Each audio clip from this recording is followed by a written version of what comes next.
Hello friends, hope you all are fine. Today we are going to start our chapter number 3 of class 11th economics. The book is microeconomics and the name of chapter is demand. Basically इस chapter के अंदर हम demand, उसके determinants, demand कब change होती है, market demand कब change होती है, मार्केट डिमांड के डिटर्मिनेंट्स, वो सब कवर करेंगे. सो let us start. Demand refers to the quantity of a commodity which a consumer is willing to purchase at each possible price in given period of time. तो देखो demand किसको बोलते हैं? एक सामान की क्वांटिटी जो एक कस्टमर खरीदना चाह रहा है और जायज़ रेट पे, ईच पॉसिबल प्राइस पे, और जिस टाइम वो खरीदना चाह रहा है उसको उस टाइम वो मिल जाए. यानी कि वो गर्मियों में मान लो कॉटन के कपड़े खरीदने जा रहा है और उसको मिल रहे हैं कॉटन के कपड़े सर्दियों में. ऐसा नहीं, जिस टाइम वो खरीदने जा रहा है जायज़ रेट पे, यही डिमांड होती है. जैसे 10 रुपये रेट है, वो 20 खरीद रहा है. रेट बढ़ने पे क्वांटिटी क्या होती है? कम होती है. तो जैसे ही रेट देखो 15 हुआ, क्वांटिटी घट गई. रेट 5 हुआ, क्वांटिटी बढ़ गई. तो remember there is inverse relationship between price and quantity demand. Rate बढ़ेगा, क्वांटिटी डिमांड घटेगी. रेट घटेगा, quantity demand will rise. Let us see individual demand.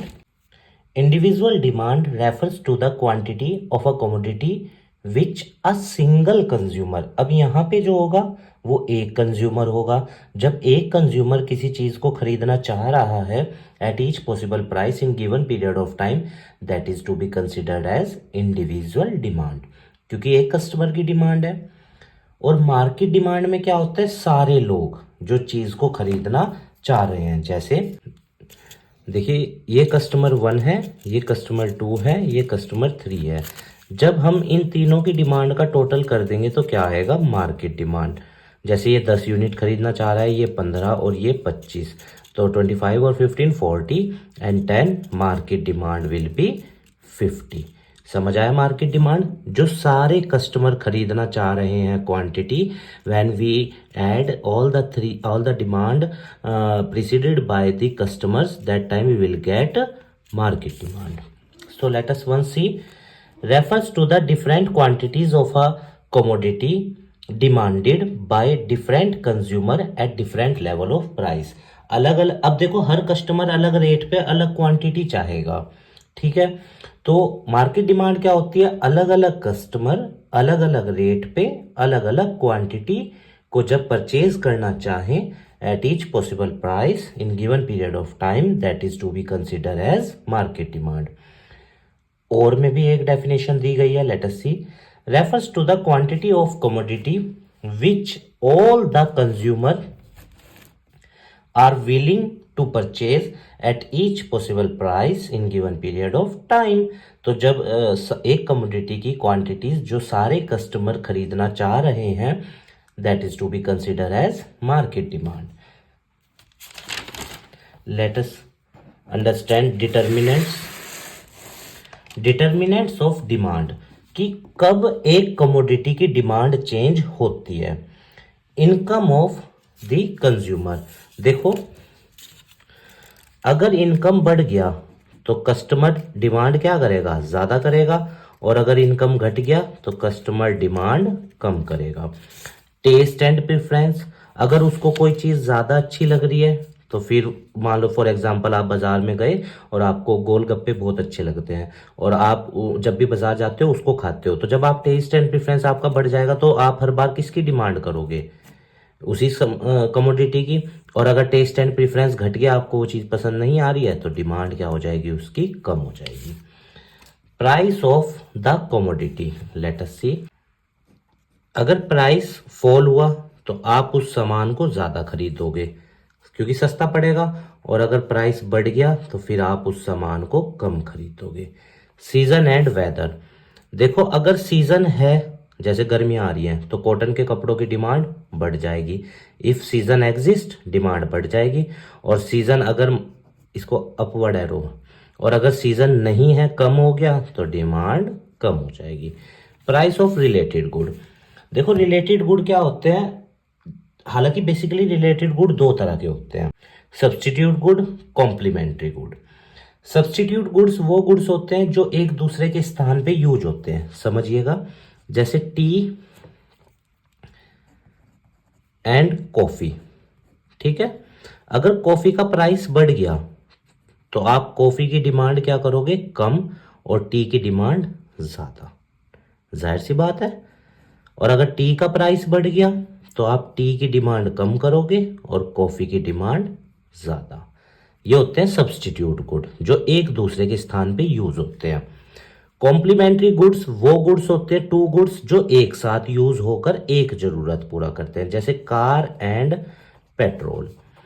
अगर पेट्रोल का रेट बढ़ गया तो आप पेट्रोल की तो डिमांड कम करोगे, साथ में कार की भी डिमांड कम करोगे। और अगर पेट्रोल का रेट घट गया तो आप पेट्रोल की डिमांड ज्यादा करोगे, साथ में कार की भी डिमांड ज्यादा।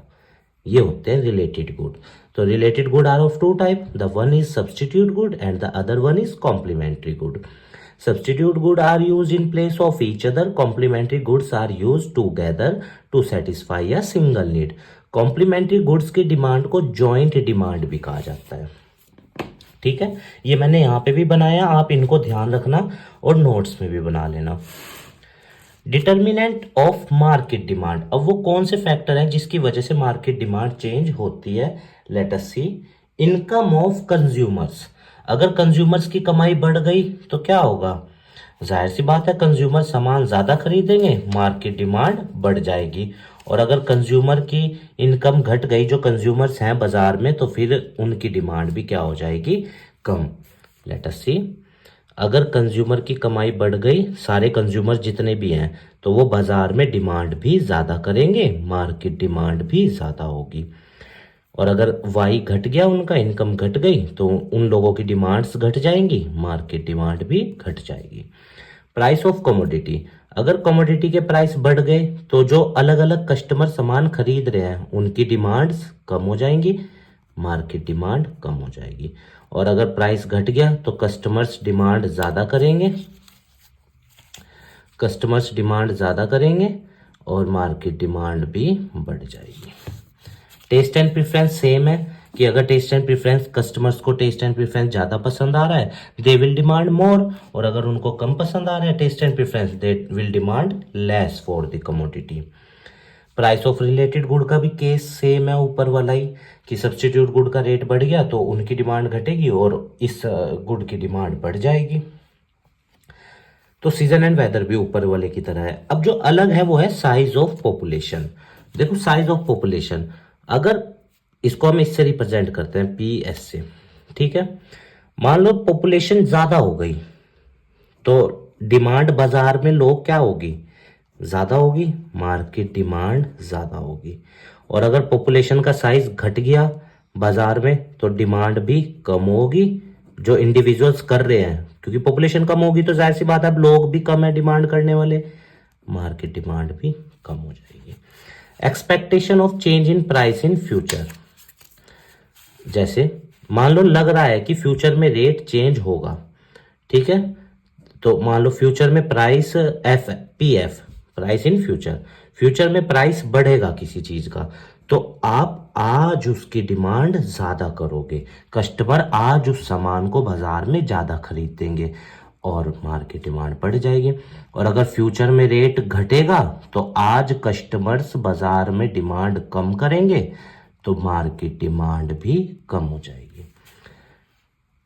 डिस्ट्रीब्यूशन ऑफ इनकम, अब देखो डिस्ट्रीब्यूशन ऑफ इनकम, मान लो एक व्यक्ति है उसके पास पैसा ज्यादा है तो उसकी डिमांड ज्यादा होगी, मार्केट डिमांड पर, और दूसरा व्यक्ति पुअर है उसकी डिमांड कम होगी। तो जितना ज्यादा लोगों के बीच गैप होगा उतना ही ज्यादा मार्केट डिमांड कम होगी, और जितना कम लोगों के बीच में गैप होगा, सब पे लगभग इक्वल मनी होगी, उतनी ही मार्केट डिमांड ज्यादा होगी। Remember these are the determinants, बस ये ई तक तो ऊपर वाले ही हैं 5, ठीक है, बस एस लगाना है इनमें। बाकी size of population, expectation of change in price in future and distribution of income, these are the determinants for market demand. Now let us see further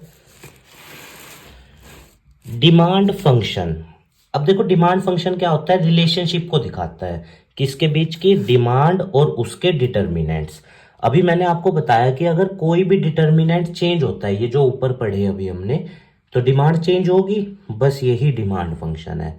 जैसे इंडिविजुअल डिमांड फंक्शन अगर हम देखें, shows functional relationship between demand and its determinant. अगर हम एक व्यक्ति की demand का फंक्शन निकालेंगे तो dx किसको दर्शा रहा है, demand of x commodity. f किसको दिखा रहा है, फंक्शनल रिलेशनशिप को।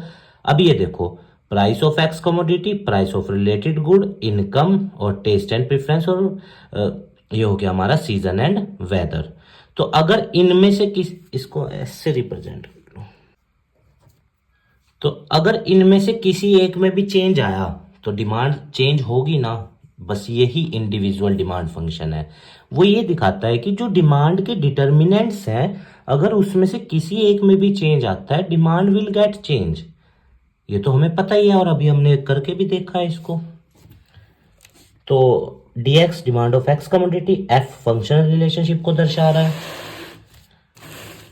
px price of x commodity, pr price of related good, y income को, t टेस्ट एंड प्रेफरेंस को, और s दिखा रहा है किसको, सीजन एंड वेदर को। अब मार्केट डिमांड फंक्शन, ये क्या है, ये भी फंक्शनल रिलेशनशिप दिखाता है, किसके बीच की, मार्केट डिमांड और उसके डिटर्मिनेंट, जो अभी हमने 8 पढ़े हैं उनके बीच की। तो let us see, dx is equal to f, जो फंक्शन रिलेशनशिप दिखा रहा है, px का मतलब price of x commodity, pr का मतलब price of related good, y का मतलब income of consumers, taste and preference of consumers, future expectation of change in price, S season and weather, P से पॉपुलेशन साइज एंड डी से distribution of income. These represents what, market determinants, market demand determinants and its relationship to the demands of the commodity। अगर इनमें से किसी एक में भी change आ रहा है तो मार्केट डिमांड चेंज होगी। डिमांड शेड्यूल, इसी को इंडिविजुअल डिमांड शेड्यूल भी कहा जाएगा, क्योंकि एक कस्टमर की बात होगी यहाँ पे। ये एक टेबल है, दिख रहा है, इज अ टेबुलर स्टेटमेंट, ठीक है, इज अ टेबुलर स्टेटमेंट, जो ये दिखाता है अलग अलग क्वांटिटीज खरीदी गई एक कस्टमर के द्वारा अलग अलग रेट पे। डिमांड शेड्यूल बोलते हैं इसको। तो अगर आपसे कोई पूछेगा what is demand schedule, you will explain demand schedule is a tabular statement which shows various quantities demanded by consumer, individual है तो कंज्यूमर आएगा, at various level of price. देखो रेट बढ़ा, क्वांटिटी घटी, रेट घटा, क्वांटिटी बढ़ी, क्यों, as we know there is inverse relationship between price and quantity demanded.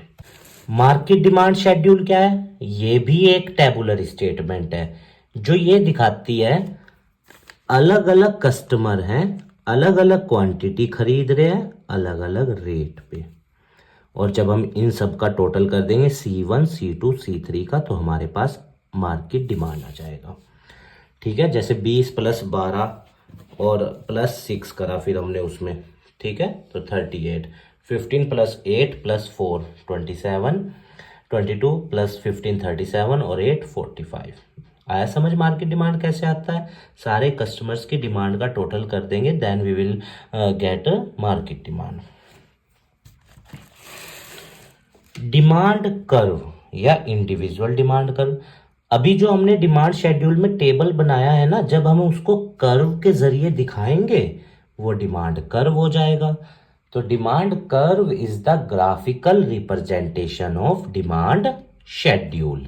तो ये डिमांड शेड्यूल है, जैसे देखो जब रेट 5 रुपए था कस्टमर 10 यूनिट खरीद रहा है, और जब रेट 6 रुपए है कस्टमर 8 यूनिट खरीद रहा है। रेट बढ़ा तो अब उसने क्वांटिटी गिरा दी, और जैसे ही रेट कम हुआ क्वांटिटी बढ़ गई। अब देखो जब आप यहाँ पे ये वाला रेट कम करोगे ना, तो इसको इससे कम रखना, तभी कर्व सही बनेगा, और जो ये क्वांटिटी बढ़ाओगे उसको इससे ज्यादा बढ़ाना, तो कर्व बिल्कुल ठीक बनेगा। तो हमें ये पता चल रहा है प्राइस बढ़ा डिमांड घटी, प्राइस घटा डिमांड बढ़ी। लेट अस सी, देखो जब प्राइस 5 था वो 10 यूनिट खरीद रहा था, जब प्राइस 6 हुआ बढ़ा तो उसने क्वांटिटी कम कर दी, और जब रेट घटा तो उसने क्वांटिटी बढ़ा दी। This is demand curve. जब आप इस डिमांड शेड्यूल को, जो ये टेबल है, कर्व के जरिए दिखाओगे, that is to be consider as demand curve. अब मार्केट डिमांड कर्व क्या है? ये भी ग्राफिकल रिप्रेजेंटेशन है किसकी? मार्केट डिमांड शेड्यूल की। तो लुक हियर, देखो ये दो कस्टमर है यहाँ, और ये प्राइस है कमोडिटी का। दोनों का डिमांड कर्व ये है, ये कस्टमर 1 का है, ये 2 का है, और मार्केट डिमांड कर्व इन दोनों का सम ऐसा बनेगा। हमेशा जब भी आप मार्केट डिमांड कर्व बनाओ ना, डाटा छोटा रखना, तो आपको आसानी रहेगी कर्व बनाने में। जैसे मैंने यहाँ पे बहुत छोटा डाटा रखा है, पर एक बात ये ध्यान रखना कि अगर रेट बढ़ रहा है तो दोनों कस्टमर कम खरीद देंगे। देखो कम खरीद रहे हैं, जैसे ही रेट 5 से 6 हुआ इन्होंने कम कर दिया, और जैसे ही रेट घटा, और मैंने अभी आपको बताया घटाओगे किस वाले से कम, इस वाले से, तो वो ज़्यादा खरीदेंगे। देखो खरीद रहे हैं ज़्यादा, और ये ज़्यादा किससे करोगे आप? इन दोनों से ज़्यादा करोगे, कर्व हमेशा ठीक बनेगा। आया समझ? Market demand curve is the graphical representation of market demand schedule. Law of demand. Law of demand किसको दिखाता है? Inverse relationship between price and quantity demanded, हमने पढ़ा है। और कीपिंग अदर फैक्टर कांस्टेंट, बाकी सारे डिटर्मिनेंट डिमांड के कांस्टेंट रहेंगे। हमने अभी पढ़ा कि रेट बढ़ने पे क्वांटिटी क्या होती है? जनरली इंसान कम खरीदता है, और रेट घटने पे ज्यादा खरीदता है। बस यही लॉ ऑफ डिमांड है। देखो ये रेट बढ़ा, 10 से 15 हुआ, कस्टमर ने क्वांटिटी घटा दी 5 से 3, और जैसे ही रेट घटा, ये मैं आपको फिर बता रहा हूं कि इसको आप इससे कम रखना, जैसे ही रेट घटा उसने क्वांटिटी ज्यादा कर दी, और ये जो आप बढ़ाओगे इससे ज्यादा बढ़ाना। ये आपके सामने है। ओरिजिनल 10 था, वो 5 खरीद रहा था, जब रेट 15 हुआ उसने 3 यूनिट कर दी, और जब रेट 8 हुआ उसने 7 unit. This is called law of demand which shows inverse relationship between price and quantity demanded. Now we will understand the meaning of change in quantity demand and change in demand. अभी हमने demand के determinants पढ़े हैं। तो देखो, जब किसी commodity की डिमांड उसके प्राइस की वजह से चेंज हो, बाकी फैक्टर्स कांस्टेंट रहें। बाकी फैक्टर कौन से? जैसे consumer income, taste and preference, या price of related good, season and weather, these things are constant. पर कमोडिटी का रेट चेंज हो रहा है, उसकी वजह से जब डिमांड चेंज हो, that is called change in quantity demand. और जब बाकी फैक्टर उसमें कांस्टेंट रहेंगे, और जब बाकी फैक्टर्स चेंज हो और प्राइस कांस्टेंट रहे, that is called change in demand.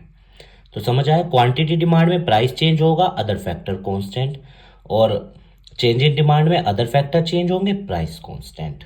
Remember, very important, when I was in 12th class, that time this question is asked in the board exam. अब बहुत पुरानी बात हो गई, पर पता होना चाहिए। Movement along the demand curve, इसका नाम है चेंज इन क्वांटिटी डिमांड। देखो, जब एक कमोडिटी की क्वांटिटी उसके प्राइस की वजह से चेंज हो, बाकी फैक्टर कांस्टेंट रहे, उसको बोलते हैं movement along the demand curve. और ऊपर अभी हमने पढ़ा भी चेंज इन क्वांटिटी डिमांड, दोनों इसी के नाम है। अब प्राइस की वजह से चेंज हो रहा है तो दो चीजें होंगी, या तो एक्सपेंशन इन डिमांड या कॉन्ट्रैक्शन इन डिमांड। आइए पहले देखते हैं एक्सपेंशन इन डिमांड को। एक्सपेंशन इन डिमांड में क्या होता है? जब किसी कमोडिटी, और इसका दूसरा नाम भी है downward movement. Expansion in demand का दूसरा नाम क्या है? Downward movement. तो जब किसी कमोडिटी की क्वांटिटी बढ़े, उसके रेट गिरने की वजह से बाकी फैक्टर कांस्टेंट रहेंगे, तो उसको बोलते हैं एक्सपेंशन इन क्वांटिटी डिमांड या डाउनवर्ड मूवमेंट। आइए मैं आपको बना के दिखाता हूं। जैसे मान लो ये प्राइस है और ये क्वांटिटी है। प्राइस 10 से 5 हुआ, क्वांटिटी कस्टमर ने 20 से 30 कर दी। ठीक है, कर्व देखो, ये ओरिजिनल कर्व है। जब रेट 10 था, वो कितनी खरीद रहा था क्वांटिटी? 20। और जब रेट 5 हुआ, वो कितनी खरीदी? 30। तो किधर मूवमेंट हुआ, नीचे की तरफ ए पॉइंट से बी की, तो इसलिए इसको बोला जाता है डाउनवर्ड मूवमेंट या एक्सपेंशन इन क्वांटिटी डिमांड। आइए जो इसमें है उससे भी समझते हैं। देखो प्राइस 10 था तब वो 20 खरीद रहा था, प्राइस घटा तो ज़्यादा खरीद रहा है, 10 पे 20 खरीद रहा था, 5 पे 30, कहाँ नीचे की तरफ मूवमेंट, इसीलिए downward movement expansion in demand. अब देखो आपके क्लास टीचर जो इस सब्जेक्ट को आपको पढ़ाते होंगे वो इस तरह पूछ सकते हैं कि बताओ डाउनवर्ड मूवमेंट क्या होता है, या फिर बताओ अब जो अगला है कॉन्ट्रैक्शन इन डिमांड, इसका दूसरा नाम है अपवर्ड मूवमेंट। वो ये पूछ लेंगे एक्सपेंशन का तो डाउनवर्ड करके पूछ सकते हैं कि डाउनवर्ड मूवमेंट बताओ, और कॉन्ट्रैक्शन इन डिमांड के बीच तो कॉन्ट्रैक्शन के भी दोनों नाम याद रखना और एक्सपेंशन का भी, ठीक है। कॉन्ट्रैक्शन का दूसरा नाम है अपवर्ड मूवमेंट, इसमें मूवमेंट ऊपर की तरफ होगी। लेट अस सी,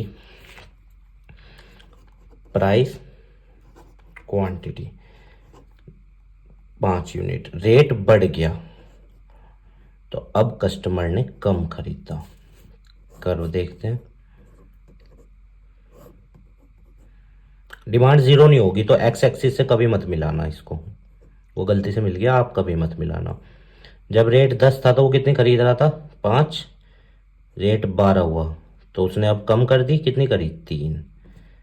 मूवमेंट कहाँ हुई, ऊपर की तरफ, तो इसको बोलते हैं अपवर्ड मूवमेंट।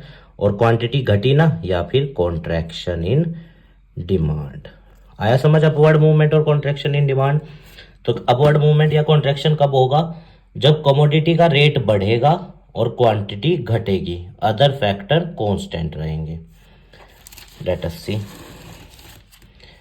जब रेट 10 था वो 15 यूनिट खरीद रहा था, जब रेट 20 हुआ वो 8 खरीद रहा है, अपवर्ड मूवमेंट या फिर कॉन्ट्रैक्शन इन डिमांड। दोनों बहुत अच्छे से समझ लीजिएगा, बहुत आसान है। अब ये दूसरा है शिफ्ट इन डिमांड, इसमें या इसका दूसरा नाम है चेंज इन डिमांड। इसमें अदर फैक्टर चेंज होंगे पर कमोडिटी का प्राइस कांस्टेंट रहेगा, वो चेंज नहीं होगा प्राइस में, इसमें कोई चेंज नहीं आएगा, पर कस्टमर फिर भी अपनी डिमांड चेंज करेगा। लेट अस सी, अब इसमें क्या क्या होगा, इंक्रीज इन डिमांड जिसका दूसरा नाम है rightward shift, decrease in demand जिसका दूसरा नाम है लेफ्टवर्ड शिफ्ट। अब आपके टीचर चारों, जैसे 4 नाम ये हो गए, 4 नाम पीछे हो गए, 8 नाम हो गए, 8 हो गए टोटल। अब इसमें से वो 2 कॉम्बिनेशन बना लेंगे, जैसे अपवर्ड मूवमेंट बताओ और डिक्रीज इन डिमांड का डिफरेंस दिखाओ, या ये पूछ लेंगे कि लेफ्टवर्ड शिफ्ट क्या होता है और कॉन्ट्रैक्शन इन डिमांड, इसके बीच ऐसे पूछ सकते हैं। तो इंक्रीज इन डिमांड में आपको बना के दिखाता हूँ, इधर देखो। अब यहाँ प्राइस कांस्टेंट रहेगा, जैसे मान लो एक व्यक्ति है उसकी कमाई बढ़ गई तो अब वो गुड्स ज़्यादा खरीद देगा। कमोडिटी का प्राइस क्या है, कांस्टेंट है, कमोडिटी के प्राइस में कोई चेंज नहीं आया, तो देखते हैं प्राइस 10 ही रहेगा, क्वांटिटी उसने बढ़ा दी, या टेस्ट एंड प्रेफरेंस बढ़ गया, या इनकम बढ़ गई, तो इसकी वजह से वो अब सामान को ज़्यादा खरीद रहा है। रेट कांस्टेंट है, रेट में कोई चेंज नहीं आया, तो ये और पहले वाला है, जब वो 10 था रेट, वो कितनी खरीद रहा था, 20, पर अब प्राइस 10 ही है, अब कितनी खरीद रहा है, 30। तो इसको बोलते हैं, कहाँ शिफ्ट हुआ, राइटवर्ड ना, राइटवर्ड मूवमेंट या increase in demand. Let us see, when demand of a commodity rise due to change in other factor keeping price of the commodity constant, price यहाँ क्या होंगे, कांस्टेंट होंगे, उनमें कोई चेंज नहीं आएगा। जैसे राइज इन कंज्यूमर इनकम, अगर कस्टमर की इनकम बढ़ गई तो वो क्या होगा, ज़्यादा सामान खरीद देगा। कमोडिटी के प्राइस में कोई चेंज आया इस वक्त ना, कस्टमर की इनकम बढ़ी। Price, rise in price of related good, for example T के रेट बढ़ गए तो अब कस्टमर क्या करेगा, टी को कम खरीदेगा, कॉफ़ी को ज़्यादा। पर एक बात ध्यान रखना, ये वाला सीन ना, राइज इन प्राइस ऑफ वाला, ये कॉम्प्लीमेंट्री के गुड के उसमें नहीं होता। कैसे, क्योंकि मान लो अगर कॉम्प्लीमेंट्री गुड का रेट बढ़ गया, पेट्रोल का रेट बढ़ गया, तो आप पेट्रोल को कम खरीदोगे, साथ में कार को भी कम, उस टाइम राइटवर्ड नहीं होगी। ये मैंने rise in price of related good substitute good के केस में लिखा है यहाँ पे। कॉम्प्लीमेंट्री के गुड के केस में राइज नहीं होना चाहिए प्राइस, उसमें फॉल होना चाहिए, fall in price of complementary good. तो देखो रेट कांस्टेंट है, क्वांटिटी 20 से 30 हुई। ये लाइन गलती से बन गई थी, आप इसको देखना, इसको और इसको, हालांकि मैंने आपको उस पर भी बना के दिखा दिया। जब रेट 10 था वो 20 खरीद रहा था, 10 था रेट, अब वो 30 खरीद रहा, क्योंकि उसकी इनकम बढ़ गई या उसे वो दूसरे गुड महंगे पड़ रहे, तो इन सामान को वो ज़्यादा खरीद रहा है। ठीक है, इंक्रीज इन डिमांड का दूसरा नाम क्या है? Right word shift. अब डिक्रीज इन डिमांड, यहाँ मान लो कस्टमर की इनकम घट गई या टेस्ट घट गया या सीजन चला गया तो वो कम खरीद रहा है। प्राइस कमोडिटी का यहाँ कांस्टेंट है। When demand of a commodity falls due to change in other factor keeping price of the commodity constant. तो जैसे इनकम घट गई या टेस्ट एंड प्रेफरेंस घट गया। लेट अस सी। देखो प्राइस 10 ही है दोनों पे और क्वांटिटी 20 से कितनी हो गई? 15। तो लेफ्ट वर्ड शिफ्ट। जब रेट 10 था वो 20 खरीद रहा था, रेट 10 है 15, तो लेफ्ट वर्ड शिफ्ट, इधर की तरफ शिफ्ट हुआ। नाउ लेट अस सी सब्स्टिट्यूट गुड। ये मैं आपको पहले भी बता चुका हूँ। Those two goods which can be used in place of one another. जैसे टी नहीं है, कॉफी, ट्रेन की जगह बस में चले गए, सब्स्टिट्यूट गुड। अगर देखो टी का रेट बढ़ता है तो आप टी को कम खरीदोगे, कॉफी को ज्यादा। ट्रेन का किराया महंगा हो जाए फॉर एग्जाम्पल, तो ट्रेन की डिमांड घटेगी और बस की डिमांड बढ़ेगी। ये कॉम्प्लीमेंट्री गुड भी मैं आपको ऑलरेडी बता चुका हूं। ये वो दो गुड होते हैं जो एक साथ यूज होते हैं एक जरूरत को पूरा करने के लिए, जैसे कार एंड पेट्रोल। अगर कार का रेट बढ़ गया तो कार की तो डिमांड आप कम करोगे ही, साथ में पेट्रोल की भी डिमांड कम करोगे। और अगर कार का रेट घट गया तो कार की डिमांड ज्यादा करोगे और पेट्रोल की डिमांड भी ज्यादा। ये कॉम्प्लीमेंट्री गुड्स थे। अच्छा, कॉम्प्लीमेंट्री गुड को जॉइंट डिमांड भी कहा जाता है, ये भी ध्यान रखना। नॉर्मल गुड्स वो होते हैं जो आप रोजाना की भरी लाइफ में यूज करते हो। और ध्यान रखना, अगर इनकम बढ़ रही है, रोज के जो सामान है इनकम बढ़ रही है, तो आप डिमांड क्या करोगे? जनरली उन पे ज्यादा करोगे, क्योंकि पैसा आ गया है तो अब सामान ज्यादा खरीदोगे, और इनकम घट रही है तो डिमांड कम करोगे। पर देखो जो नेसेसिटी गुड है, जैसे नेसेसिटी गुड कौन से होते हैं? जैसे सॉल्ट है या मेडिसिन है। अब ये नहीं कि अगर कमाई बढ़ गई तो इंसान ज्यादा नमक खाना शुरू कर देगा, नहीं, या कमाई घट गई तो कम नमक खाएगा। नेसेसिटी गुड के केस में लॉ ऑफ डिमांड या ये इनकम इफेक्ट या सब्सटीट्यूशन इफेक्ट इंप्लीमेंट नहीं होता। मेडिसिन है, अब कितनी भी महंगी हो जाए इंसान खरीदेगा तो यही जरूरत है जब। तो इन नेसेसिटी गुड के केस में ये चीजें एप्लीकेबल नहीं है। नेसेसिटी गुड वो होते हैं जिनके बिना काम नहीं चलता। Inferior goods are those goods which have inverse relationship. Inferior goods वो होते हैं, अगर मान लो आपकी कमाई बढ़ गई, आप इनको कम खरीदोगे। जैसे फॉर एग्जांपल बाजरा। अब आपके फॉर एग्जांपल एक व्यक्ति गरीब है, हालांकि भगवान किसी को ना करे कभी गरीब, फॉर एग्जांपल एक व्यक्ति गरीब है, उसके पास पैसा नहीं है, तो वो कौन से गुड्स खरीदेगा? जो बहुत सस्ते हो, इंफीरियर हो। और अगर उसके पास बेहिसाब पैसा आ जाए तो फिर वो बाजरा नहीं खरीदेगा, फिर वो दूसरी चीजें खरीदेगा जो एक्सपेंसिव है खाने के लिए। तो इंफीरियर गुड्स कौन से होते हैं? Negative income effect. इनकम बढ़ी, इंफीरियर गुड की डिमांड घटेगी, इनकम घटी, इंफीरियर गुड की डिमांड बढ़ेगी। गिफ्ट इन गुड्स क्या होते हैं? Are rare form of inferior. ये भी एक तरह के इंफीरियर गुड ही हैं, पर इसमें क्या होता है, जब प्राइस बढ़ता है तो कंजप्शन बढ़ता है, प्राइस घटने पे कंजप्शन घटता है। अगर मान लो जैसे वीट है, अब वीट मान लो इस वक्त 30 रुपए किलो चल रहा है, तो लोग उस हिसाब से खा रहे हैं। और अगर मान लो ये 10 रुपए किलो रह जाए तो लोग इसका कंजप्शन कम करेंगे, क्योंकि उस टाइम ये पूरी तरीके से इन्फीरियर बन जाएगी। और अगर ये 70 रुपये हो जाए कि नहीं वीट, तो फिर ज़्यादा कंजप्शन। तो Giffen goods are some time of inferior goods, जिनकी रेट बढ़ने पे डिमांड बढ़ती है, रेट घटने पे डिमांड घटती है।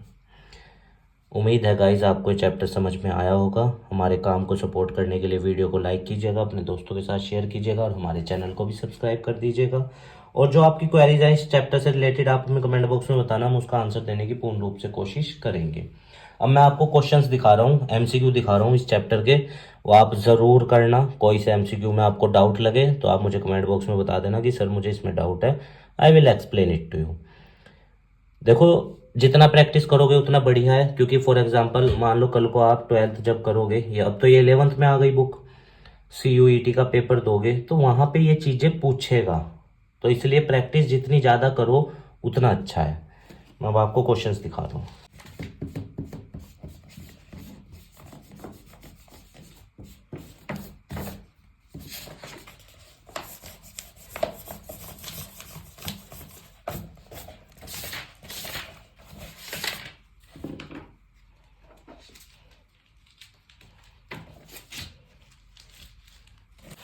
और अगर आप क्वेश्चंस की बहुत अच्छे लेवल की प्रैक्टिस करना चाहते हैं तो संदीप गर्ग की बुक है माइक्रो इकोनॉमिक्स की, वो बहुत बढ़िया किताब है, बेस्ट किताब है प्रैक्टिस करना स्ट्रक्चर से रिलेटेड। बहुत MCQ है, बहुत क्वेश्चन है। हम भी अपने हर स्टूडेंट को यही बुक प्रिफेयर करते हैं क्योंकि बहुत अच्छी किताब है और क्वेश्चन के लेवल भी अच्छे हैं, कंपटीशन लेवल के क्वेश्चन है। तो ये MCQ आप ट्राई करना, ठीक है।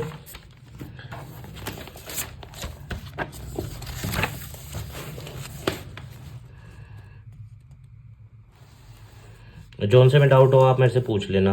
हालांकि जिस बच्चे को दी थी है उसने टिक लगा दिए, पर आप खुद से करने की कोशिश करना, और कोई सा अगर ना समझ में आए तो पूछ लेना आप मेरे से। बहुत अच्छी बुक है, बहुत सारे क्वेश्चंस हैं प्रैक्टिस के लिए। देखिए जितनी प्रैक्टिस करेंगे उतना अच्छा है, उतना ही ज़्यादा आपको फ्यूचर के जो एंट्रेंस एग्ज़ाम्स आप देंगे लाइफ में या कंपटीशन एग्ज़ाम्स देंगे उसमें आपको फ़ायदा मिलेगा।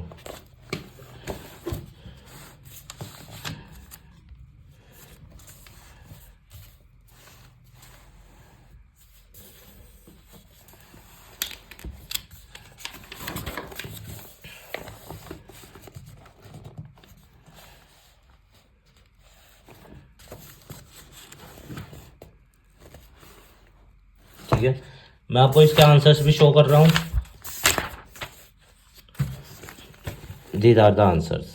पर अगर आपको किसी पे डाउट हो ना वो मेरे को ज़रूर बताना, फिर मैं आपको एक्सप्लेन कर दूंगा ना उसको, तो ज़्यादा अच्छा रहेगा। आंसर देख लेना सिर्फ काफ़ी नहीं होगा।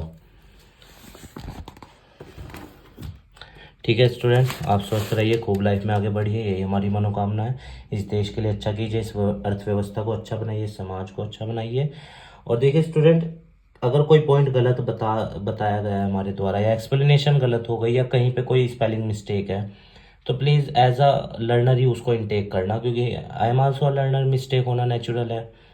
बाकी आप मेंशन कर देना कमेंट बॉक्स में कि सर यहाँ पे ये मिस्टेक है, तो इट विल बी गुड।